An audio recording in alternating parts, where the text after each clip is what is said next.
Bonjour à tous, ici Olivier Dulac pour une nouvelle vidéo Blood Bowl dans un stade magnifique, un stade d'orc. Bon, je m'arrête pour regarder les visuels hein, parce que vraiment je me régale à chaque fois. Voilà, on va voir, nos deux coachs se ressemblent beaucoup et l'arbitre est là, le terrain est splendide, le décor est génial. On a un troll en face. Ah, mais est-ce que ce serait pas des orques noirs plutôt? Ça ressemble à des orques noirs ça. Des orques noirs, excusez-moi. Je préfère les orques noirs comment? Ouh là là, mais c'est des orques noirs avec. Mais qu'est-ce que c'est que ce roster là? Pourquoi je tombe compte de ça moi? Qu'est-ce que c'est? Non mais, il y a une erreur là. Je vais avoir combien de primes de match contre ça moi? C'est quoi ce roster là? Bah, il est hyper puissant là. Non mais j'ai combien de différence de TV? 115 seulement?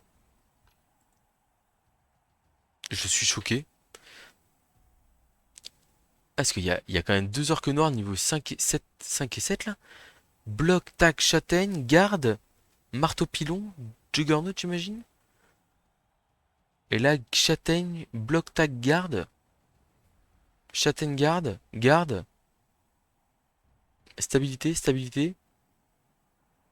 Ah, c'est peut-être des compétences en full aléatoire. Ouais, parce que là, par exemple, ouais, ça doit être des compétences full aléatoire, mais ça fait mal quand même, tout ça. J'hésite presque à prendre les deux fûts plutôt que l'apothicaire supplémentaire. Je pense que c'est mieux les deux fûts. Parce qu'il est pas censé me sortir tous mes joueurs non plus. On va essayer comme ça. Je pense que ça va pas être simple cette affaire-là. Enfin, ce roster fait très peur. On a gagné le coup d'envoi. En fait, j'ai peur que si on. Je réfléchis, hein, en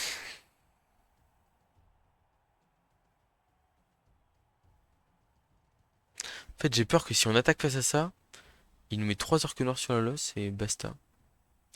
Après, ça pourrait être un bon schéma d'aspiration potentiellement. À 11 contre 11 en plus. On va recevoir le ballon en premier. Je suis pas con... J'ai pas trop envie de lui envoyer la balle avec toutes ces châtaignes et tout machin là. Mauvais feeling par rapport à ça. Je pense qu'on va se retrouver avec pas mal de gardes sur la losse. Mais l'idée en fait avec une technique d'aspiration là contre du roster bien lourd comme ça, c'est de garder le Raogr assez profond en arrière, potentiellement sur un côté, et avec le Juggernaut d'emmener un joueur adverse directement sur un côté ou un truc comme ça, enfin voilà, de le mettre en difficulté. Voilà, typiquement les deux orques noirs sur la losse, je vois pas trop comment je les bouge, sachant que je n'ai pas de garde. J'ai rien du tout pour bouger son roster. Donc autant vous dire que je vais pas faire le malin.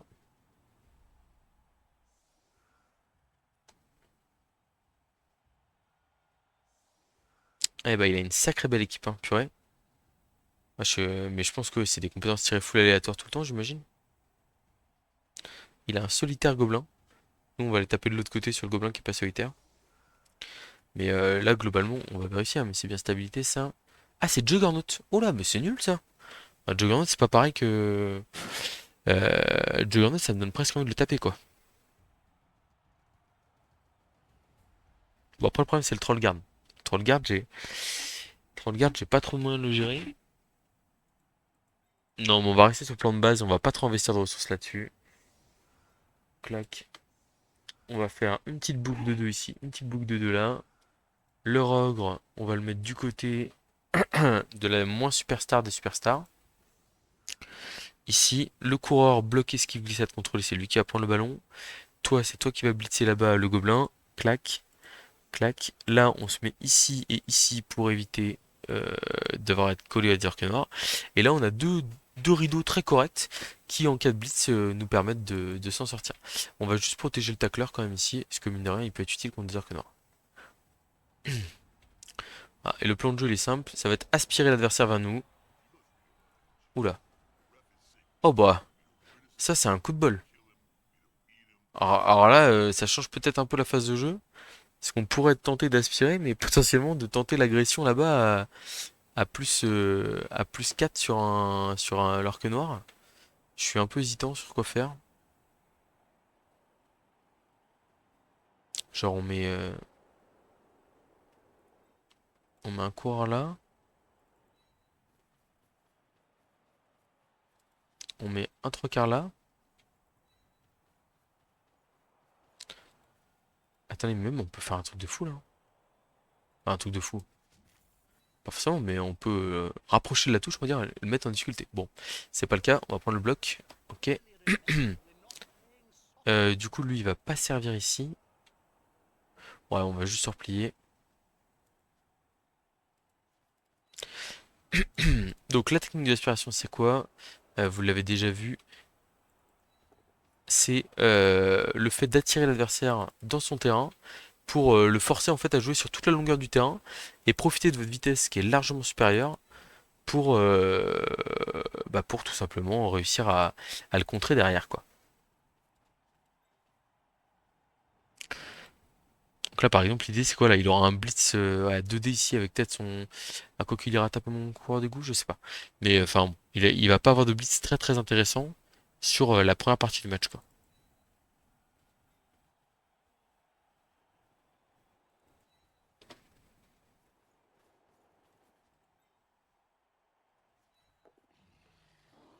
Qu'on considère que l'esquive est plus importante, elle est relançable. Et voilà, c'est plus important que le ramassage du ballon qu'on va pas relancer.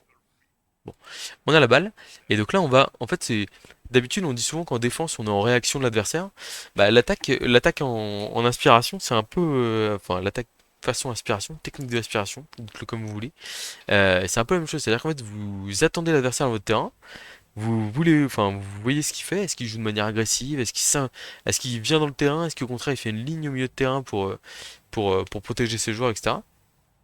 Et en fait à partir de là, bah, tout simplement vous tirez vos conclusions et vous essayez de le sanctionner derrière, quoi. En gros, l'idée, c'est de se dire, Skaven, c'est un roster qui est bien meilleur en ses talents sur tout le terrain, parce qu'avec les esquives de coureur d'égout et leur mouvement de neuf, vous êtes capable d'apporter le surnombre là où vous le voulez, et derrière, bah, d'en profiter pour gagner la partie, quoi. Ah, là, ce qui est vraiment pas mal, c'est qu'en fait, on se fait pas blitzer par un joueur avec bloc, tac ou châtaigne en premier lieu, quoi. Donc c'est vraiment super bien. C'est génial. Enfin, je sais pas si vous vous en rendez compte, hein, mais en fait, on se fait pas taper par des joueurs hyper dangereux. Tour 1. Alors, il y en a qui appellent ça la mat d'Aka, je crois, c'est de se mettre sur les deux dernières rangées, là, ici, en léger, et après de s'enfoncer sur un côté ou l'autre du terrain. Moi, j'aime pas trop, perso, parce que je trouve que, bah, au final, on se prive de. Enfin, c'est un peu trop all-in pour moi. Donc, j'attends vraiment de voir comment l'adversaire réagit, et si l'adversaire réagit bien, et bah je.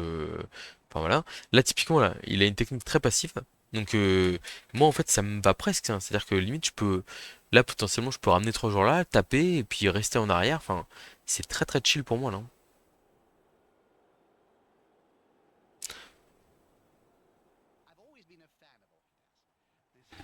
Alors là je vais mettre le. Je pense que je vais mettre le coureur d'égout ici, le trois quarts là, et on va blitzer juste. Ah il veut peut-être protéger l'agression de son joueur, hein, mais bon, il n'y a pas de risque, hein, je te le dis, hein.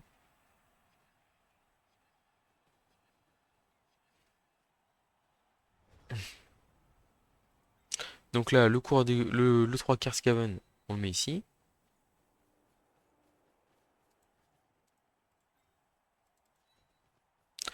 Le rogue, on va le laisser avancer l'air de rien.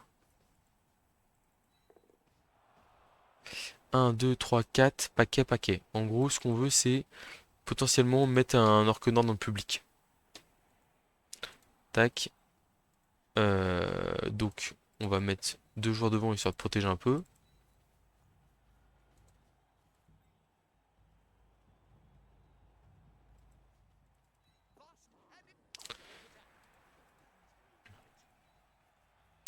Et puis ici, on va blitzer avec le blitzer sur le troll.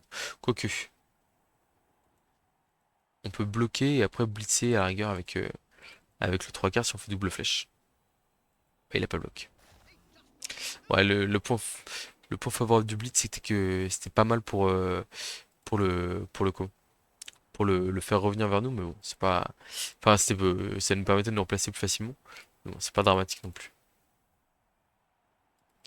Ouais, donc là, on voit, enfin, on n'est pas du tout menacé. Enfin, vous voyez, je protège le porteur, mais de manière très très légère.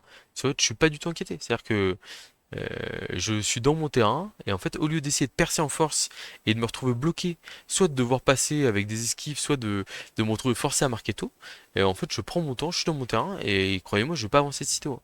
Alors, à moins que j'ai un orque noir à mettre dans le public sur un côté, mais ça m'étonnerait qu'il me laisse ça. Mais bon, après, avec des équipes tournées full aléatoire, je me demande bien comment il va les jouer. Le troll qui se relève, ok.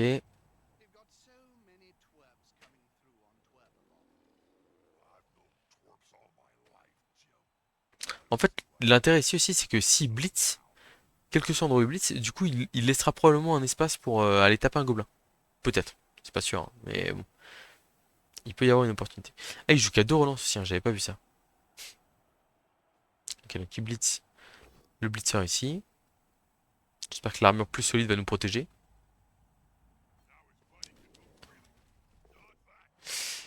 Non, ça ne nous a pas protégé. Mais bon, on a deux Budweiser, il n'y a pas de souci, il revient sur un 2 plus derrière.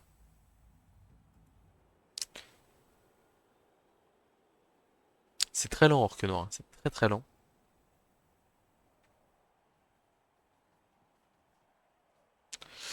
Ok,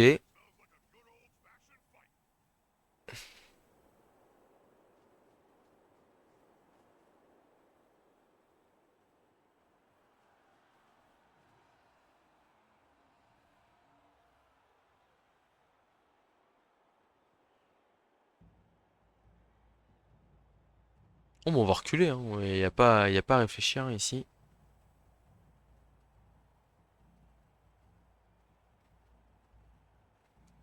Attends, le porteur de balle va reculer.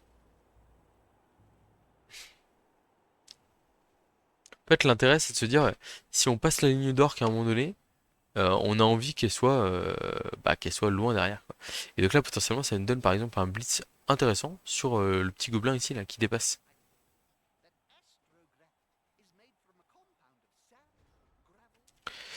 Donc le porteur de balle, clac, qui recule en arrière ici, hors de portée des adversaires. Et puis bah là, on a des blocs 3D, 3D Draog, on a un blitz de détacle là-bas. Voilà, on va se faire plaisir. On va démarrer par le 2 détacle. Flèche, flèche. On va l'amener bord de touche ici pour mettre un peu de pression. C'est dans le bloc du Rogre. On va s'écarter pour s'écarter du... Oh purée, ça fait peur.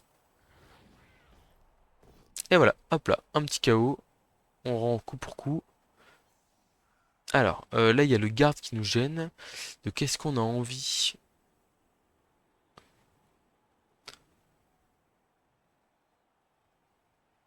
Moi, je pense qu'on a juste envie de faire des... Parce que je me dis sur un 2 d contre ici, il faut tout sauf crâne. Je peux le relancer à la rigueur si je le rate. Je collais une châtaigne, c'est un peu embêtant, mais ça me libère pas mal de choses derrière, quoi. Ouais, je pense que c'était le bon choix ici.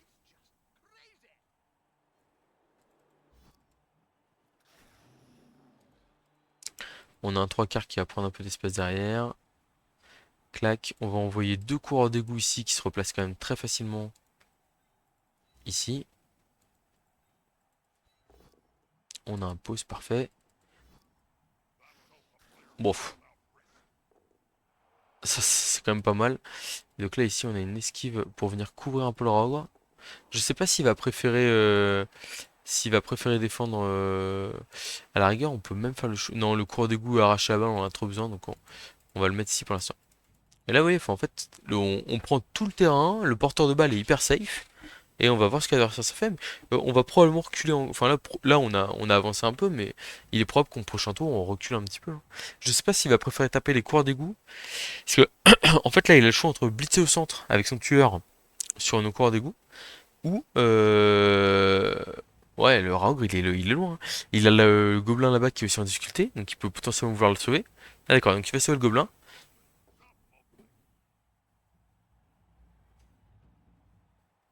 Donc on a laissé qu'un seul bloc sur ce tour, hein. Et le blitz, bien sûr. Mais ça, on n'a pas trop le choix. Ah, la commotion sur le 3 quarts tacle. Je pense qu'on va utiliser Apothicaire malheureusement ici. Parce que c'est un joueur qui est précieux potentiellement contre de l'orque noir. J'espère qu'on le regrettera pas trop derrière. En fait, je vois pas de Sournovici en face. Je vois que l'adversaire est à 11, 2 relances, donc il joue sec. Il va jouer sûrement sans utiliser. Enfin, il va pas trop agresser ou truc comme ça. Donc je me dis, j'ai envie de prendre le risque de vouloir être à 11 avec mes 11 meilleurs joueurs, quoi.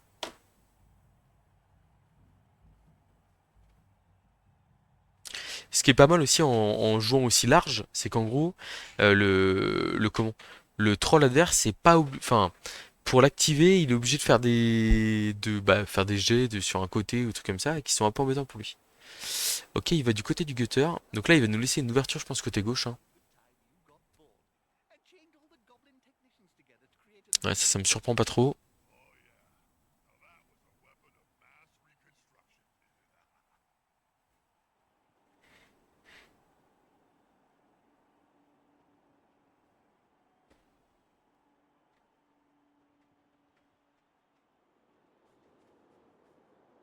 Et il a peur de se faire prendre de vitesse, hein, je le comprends. Il y a un vrai danger. Il tape le blitzer. Il va sûrement le mettre entre lui et le troll, ouais, par exemple. Ok. Ouais,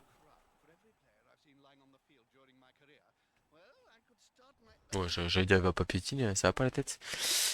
Donc là, on peut soit aller taper un gobelin à 2D. Ça me paraît pas mal quand même d'aller taper un gobelin à 2D, hein. À 3D, je veux dire. Soit à 2D avec bloc, soit à 3D sans bloc. Je pense que le 2D avec bloc est mieux. Sachant qu'en plus derrière, on peut le retaper à 3D.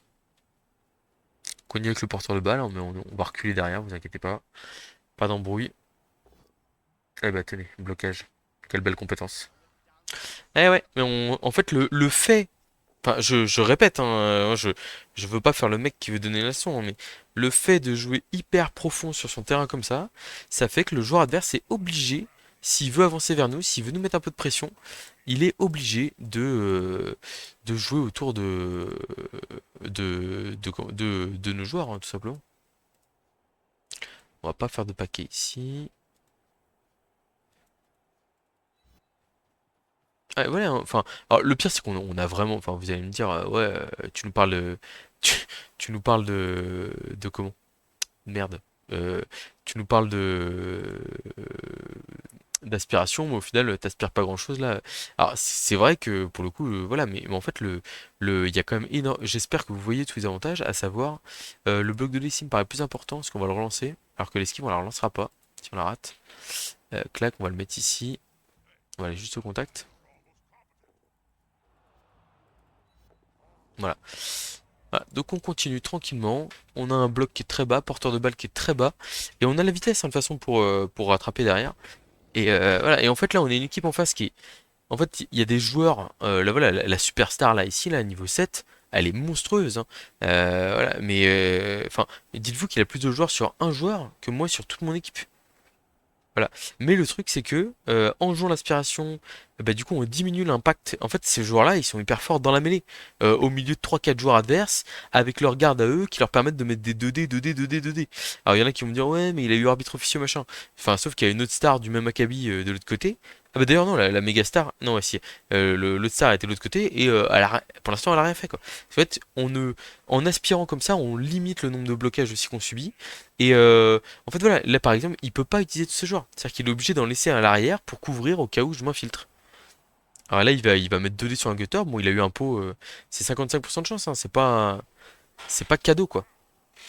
Et c'est là que le Rock Juggernaut qu'on a choisi au match d'avant, alors qu'on a pu avoir blocage, on est aussi content de l'avoir parce que il est capable de. Enfin bon, il y a que 2 joueurs avec bloc en face, hein, mais il est capable de faire des trous dans la défense adverse. Juste, bah voilà, il fait un blitz, il crée de l'espace et derrière, le joueur adverse est bien embêté quoi.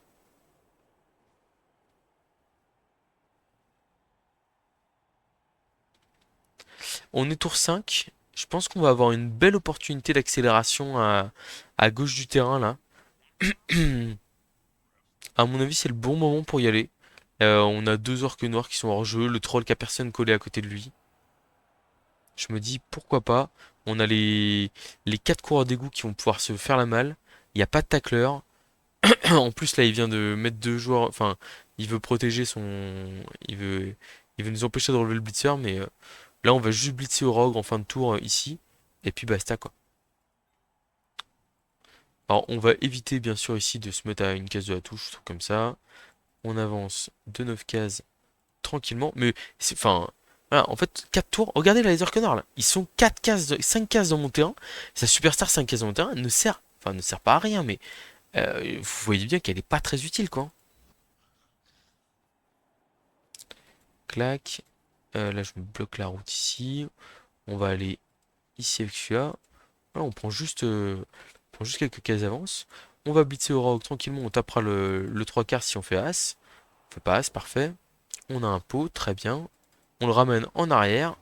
Pépouze. Et alors là, j'ai une hésitation.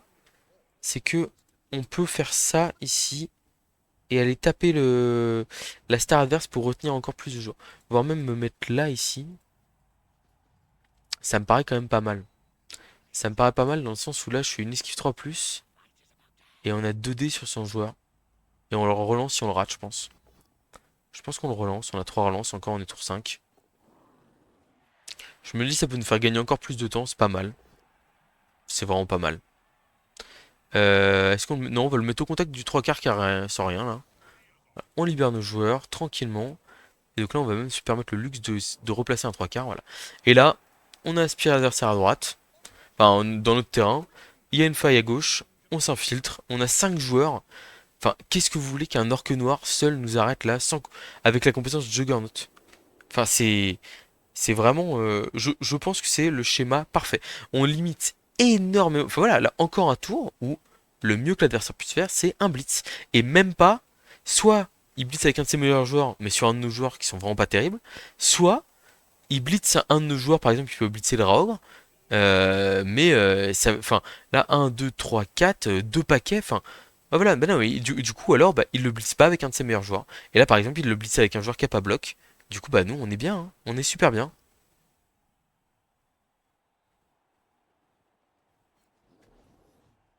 Voilà. Je... On va voir comment se termine le drive, hein. Il nous reste encore 3 tours à tenir, mais je le vois absolument pas nous stopper. Et bon, bah, après il a la possibilité de mettre le Wintern, etc. Mais il joue pas ce roster pour nous mettre le Wintern derrière, quoi. Là, son joueur, il est largué, hein. Nous, on va se retrouver vers le milieu de terrain. Il pourra même pas venir coller le porteur. On ira se mettre en coin tour 7 sur un des deux. Voilà, et ce sera fini. Il ne peut pas nous arrêter.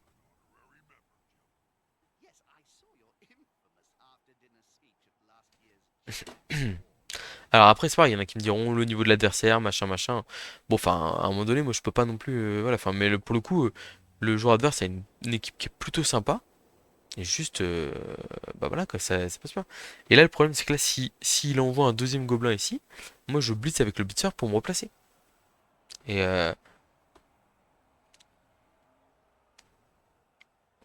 non, c'est un magnifique roster Orc Noir, vraiment très bien monté, plein de compétences. Il a dû, je sais pas combien il y a de matchs derrière, etc. Mais là, en fait, on l'a aspiré. On attaque côté gauche à fond. Là, voilà, je vais faire 9 cases tout droit, hein, quasiment. Et en fait, derrière, je rebasculerai à gauche tranquillement, quoi. Regardez, c'est très simple. Je fais clac ici, clac ici.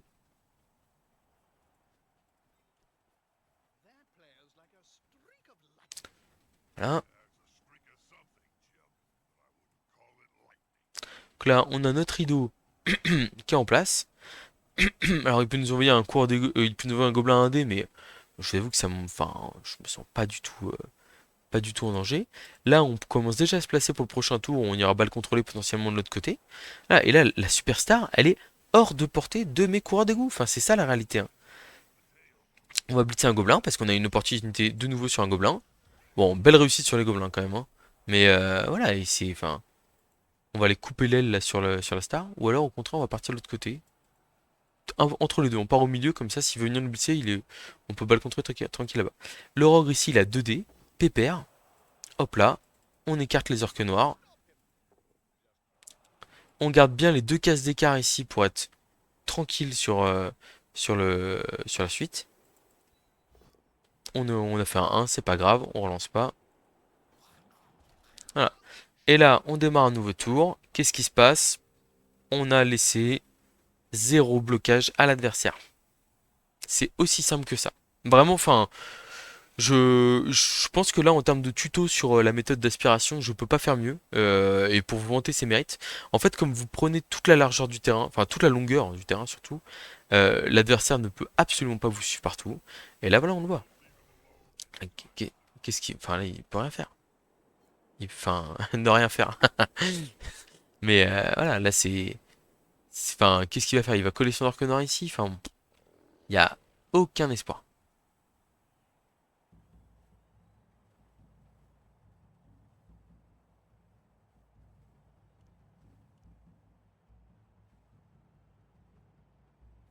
Rendez-vous compte que je pourrais presque faire un tour dans le vide. C'est-à-dire que je pourrais ne pas jouer, et il est très probable que je marquerai quand même tour 8. Enfin, je sais pas si vous vous rendez compte de la folie, hein, mais c'est dingo, hein. Ouais, c'est littéralement ça. Enfin, même s'il colle son orque noir là, ici ou ici, je pourrais ne pas jouer. Je pourrais ne pas jouer. Alors, je vais pas le faire, parce qu'il faut quand même que je décolle mes joueurs, etc. Mais voilà, ça ne changerait rien. Ah là oui, il me marque mes joueurs, mais en fait en gros c'est beaucoup trop tard et enfin le mal est largement fait. Voilà, mais je ne vais pas jouer mon porte-balle, je pense, hein. 1, 2, 3, 4, paquet. 1, 2, 3, 4, paquet, paquet. Je peux pas m'atteindre mon porte-balle. Ouais, je vais avancer de 2 cases ici quand même pour le principe. Parce qu'en gros, pour avoir juste l'esquive de plus à faire pour marquer, ça c'est sûr. Voilà, le coureur d'égout ici. On va faire la petite cagette classique quand même. Voilà, là, 1, 2, 3, 4, paquet, paquet. Enfin, là, même si je fais un relancin, il ne peut rien faire. Enfin, c'est ça la réalité, hein.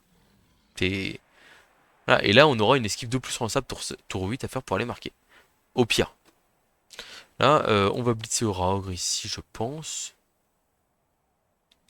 À moins qu'on aille taper un gobelin, non, je pense pas. Je pense on protège le Raogre, on en essaye. On a Juggernaut, ça suffit.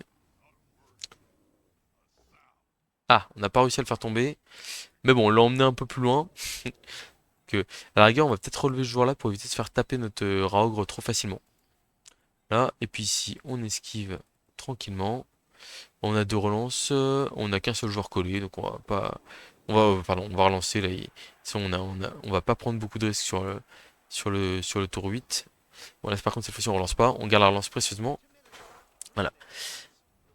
Bon, bah là, malheureusement, on a raté deux esquives de suite. Donc du coup, on a un joueur collé, enfin deux joueurs collés, mais il y en a un, c'est le Raogre, et il va pas être si facile que ça à déloger. Ah oui, en plus, je suis con, on a fait le choix de le coller parce que le Rogue avait pas fait de peau. Donc c'est quand même un choix hyper délibéré. Ah bah ça, on s'en doutait qu'il ferait cela. Il va peut-être revenir ici d'ailleurs, ouais. Bon, c'est vrai que j'ai utilisé la peau, donc je suis pas hyper serein sur le bloc 2D, bloc tech châtaigne là. Mais bon, j'espère que ça va aller. Ce serait dommage qu'on prenne un choc sur le Rogue. Ouais, voilà. Le Rogue il prend un coup de la mi-temps, ça aurait été triste que ce soit le coup de trop. Après, ça arrive, hein, mais bon. Ah, je suis très très content de. Vraiment, ça part en guide tactique, la méthode d'aspiration.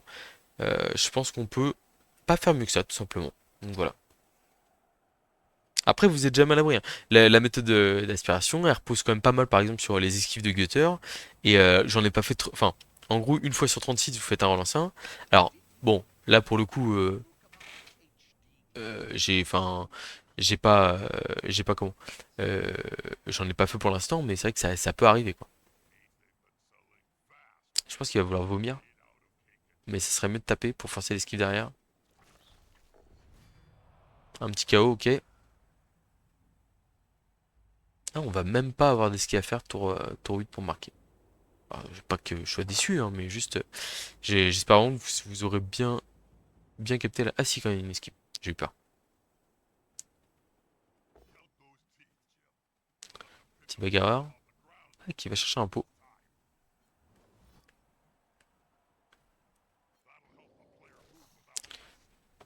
Ok, un petit chaos supplémentaire. Bon, normalement, on a les deux Budweiser qui devraient nous permettre de faire revenir tout ça facilement.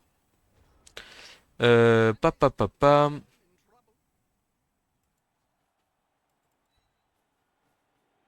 On a envie de marquer avec ce jour-là. La transmission. Touchdown. Et bah voilà, je... Bon, 2 sur 3, je m'attendais presque au 3 sur 3, mais bon, tant pis. Voilà. Donc c'était la méthode d'aspiration. J'espère que ça vous a plu. Je pense qu'on va je sais pas si je coupe la vidéo là-dessus ou pas. Moi j'ai tendance à... Enfin, c'est-à-dire que c'est quand même plutôt pas mal parce que pour le coup ça fait un guide tactique assez simple à vérifier. Donc on va couper là-dessus. Et puis souhaitez-moi bonne chance pour la suite de mon match et pour la suite de Escaven. Mais voilà, j'espère que vous aurez apprécié. Parce que pour le coup c'était vraiment le mieux que je pouvais vous proposer pour cette fameuse méthode de l'aspiration. Allez, à très bientôt pour de prochaines vidéos.